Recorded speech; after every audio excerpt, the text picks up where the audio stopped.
शांताकारं भुजगशयनं पद्मनाभं सुरेशं विश्वाधारं गगनसदृशं वेगवर्णं शुभांगं लक्ष्मीकान्तं कमलनयनं योगिभिर्ध्यानगम्यं वंदे विष्णु भवैरं सर्वलोकैकनाथं।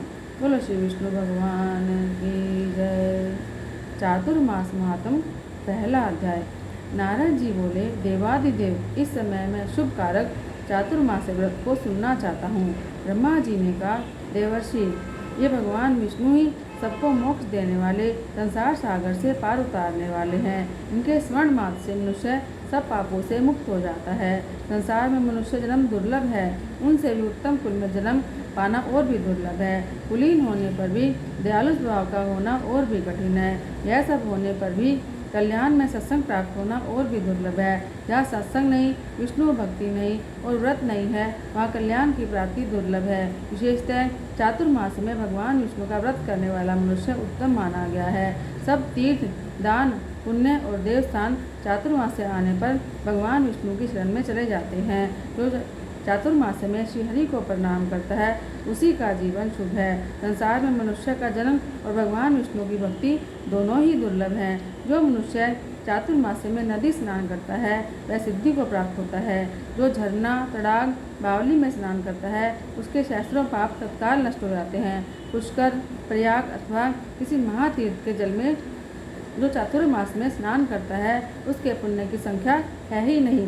नर्मदा, भास्कर क्षेत्र, प्राची, सरस्वती, समुद्र संगम में एक दिन भी जो चतुर्मास में स्नान करता है, उसमें पाप का लेश भी नहीं रह जाता।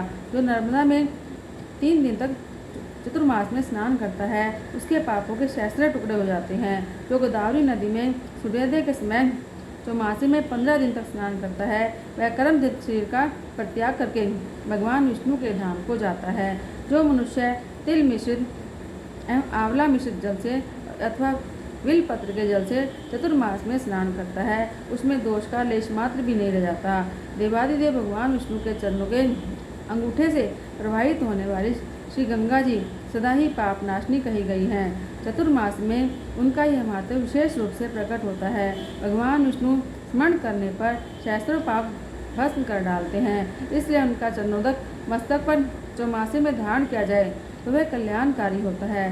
चतुर्मासी में भगवान नारायण जल में शयन करते हैं, अतः उनमें भगवान विष्णु के तेज का अंश व्याप्त रहता है। उसमें किया हुआ स्नान सब तीर्थों के अधिक फल देने वाला होता है। हे नारद, बिना स्नान के जो पुण्य कार्य में शुभ कर्म किया जाता है, वह निष्फल होता है, उसे राक्षस ज्ञान कर लेते हैं। स्नान से मनुष्य सत्य को पाता है। स्नान सनातन धर्म है। धर्म से मोक्ष रूप फल पाकर मनुष्य फिर दुखी नहीं होता। रात को और संध्या काल में बिना ग्रहण के स्नान न करे। गर्म जल से भी स्नान नहीं करना चाहिए। सूर्य के दर्शन से सब कर्मों में शुद्धि कही गई है। चतुर्मास में विशेष रूप से जल की शुद्धि होती है। शरीर असमर्थ हो तो भस्म स्नान से उसकी शुद्धि होती है। मंत्र स्नान से, भगवान विष्णु के चरणोदक से या भगवान नारायण के आगे क्षेत्र, तीर्थ, नदी आदि में जो स्नान करता है, उसका मन शुद्ध हो जाता है।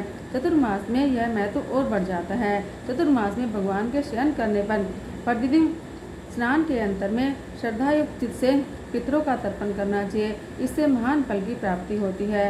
नदियों के संगम में स्नान के बाद पितरों और देवताओं का तर्पण करके जप, होम आदि कर्म करने से अनंत फल की प्राप्ति होती है। पहले भगवान गोविंद का स्मरण करके पीछे शुभ कर्मों का अनुष्ठान करना चाहिए।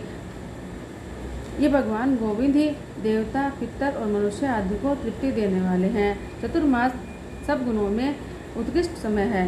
उसमें धर्मयुक्त श्रद्धा एवं स्मृति से पवित्र समस्त कर्मों का अनुष्ठान करना चाहिए। सत्संग, ब्राह्मण भक्ति, गुरु, देवता, अग्नि का तर्पण, गोदान, वेद पाठ, सत्कर्म, सत्य भाषण, गो भक्ति, दान में प्रीति, रिश्तेदार धर्म के स्थान हैं।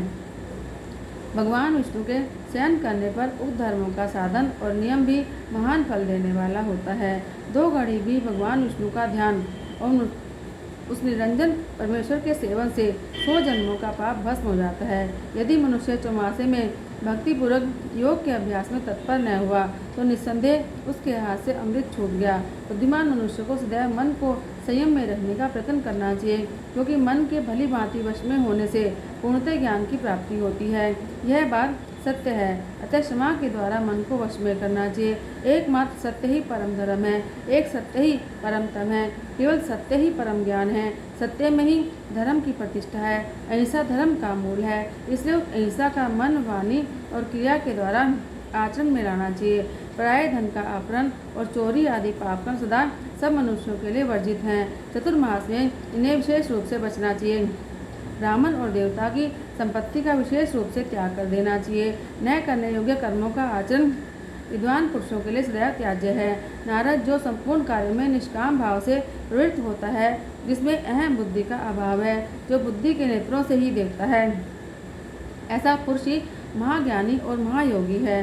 मनुष्यों के शरीर में यह अहंकार विषय है, अतः वह सर्वथा त्याग कर देने योग्य है। मनुष्य कामना के त्याग द्वारा क्रोध और लोभ को जीते। ऐसे मनुष्यों को सहस्त्रों पाप उनके शरीर से निकलकर सहस्त्रों टुकड़ों में नष्ट हो जाते हैं। शांति के द्वारा मोह और मन को जीतकर विचार के द्वारा शांति भाव को अपनाना चाहिए। संतोष से ही शांति का उदय होता है। जो अपनी कोमलता और सरलता के द्वारा ईर्ष्या भाव को दबा देता है, वह मुनीश्वर है। चतुर्मास में जीव दया विशेष धर्म है। प्राणियों से द्रोह करना कभी भी धर्म नहीं माना गया है, अतः सदा सब मासों में भूत द्रोह का परित्याग कर देना चाहिए। मनीषी पुरुष इस भूत द्रोह को सहस्त्रों पापों का मूल बताते हैं, इसलिए मनुष्यों को सर्वथा प्रतन करके प्राणियों के प्रति दया करनी चाहिए। सब प्राणियों के हृदय में सदा भगवान विष्णु रहते हैं। जो उन प्राणियों से द्रोह करता है, उसके द्वारा भगवान का निरादर होता है। जिस धर्म में दया नहीं है, वह दूषित है। दया के बिना न विज्ञान होता है, न धर्म होता है, न ज्ञान होता है। अतः सब प्राणियों के प्रति आत्मभाव रखकर सबके ऊपर दया करना सनातन धर्म है, जो सब पुरुषों के द्वारा सेवन करने योग्य है। सब धर्मों में दान धर्म ही विद्वान लोग सदा प्रशंसा करते हैं। वेद में अन्न को ब्रह्म कहा गया है। अन्न में ही प्राणों की प्रतिष्ठा है, अतः मनुष्य सदा अन्न और जल का दान करें। जल देने वाला तृप्ति को, अन्न दान देने वाला अक्षय सुख को पाता है। अन्न और जल के समान दूसरा कोई दान न हुआ है, न होगा। मणि, रतन, मूंगा, चांदी, सोना और वस्त्र तथा अन्य वस्तुओं के दानों से भी अन्न दान बढ़कर है। चतुर्मास में अन्न और जल का दान, गोदान, प्रतिदिन वेद पाठ, अग्नि में हवन, ये सब महान फल देने वाले हैं। यदि भगवान विष्णु के साथ समागम के लिए वैकुंठ धाम में जाने की इच्छा है, तो सब पापों के नाश के लिए चौमासे में अन्न दान करना चाहिए। अन्न दान करने से सब प्राणी प्रसन्न होते हैं। देवता भी अन्नदाता की प्रहार रखते हैं। गुरु और ब्राह्मणों को भोजन कराना, गिरदान करना, सत्कर्मों में लगे रहना, ये सब बातें चतुर्मास काल में जिसमें मौजूद हैं, वह साधारण मनुष्य नहीं है। सद्धर्म, सत्कथा, सत्पुरुषों की सेवा, संतों का दर्शन, भगवान विष्णु का पूजन, दान में अनुराग, ये सब बातें चौमासे में दुर्लभ बताई गई हैं। जो मनुष्य चौमासे में पितरों के उद्देश्य से अन्न दान करता है, वह सब पापों से सुचित होकर पितरों के लोक में जाता है। उसके अन्न दान से तृप्त हुए देवता लोग उसे मनोवांछित वस्तु प्रदान करते हैं। चींटी भी उसके घर से भोजन लेकर जाती है। अन्न दान सबसे उत्तम है, उसका न रात में निषेध है, न दिन में। चौमासे में विशेष रूप से पापों का नाश करने वाला है। शत्रुओं को भी अन्न देना मना नहीं है। चौमासे में दूध, दही, मट्ठा का दान महाफल देने वाला है। जन्म काल में जिसमें यह शरीर पुष्ट हुआ है, उस अन्न और दूध का दान उत्तम है। साग देने वाला मनुष्य न कभी नरक में जाता है, न यमलोक का दर्शन करता है। वस्त्र देने वाला प्रलय काल तक चंद्रलोक में निवास करता है। जो चतुर्मास में चंदन, अगर और धूप का दान करता है, वह मनुष्य पुत्र पौत्रों सहित विष्णु रूप होता है। भगवान विष्णु के शयन काल में जो मनुष्य वेद वेता ब्राह्मण को फल दान करता है, वह यमलोक को नहीं देता। जो चौमासे में भगवान विष्णु की प्रीति के लिए विद्यादान, गोदान, भूमि दान करता है, वह अपने पूर्वजों का उद्धार करता है। जो जिस देवता के उद्देश्य से चौमासे में गुड़, नमक, तेल, शहद, तिक पदार्थ, तिल और अन्न देता है, वह उसी के लोक में जाता है।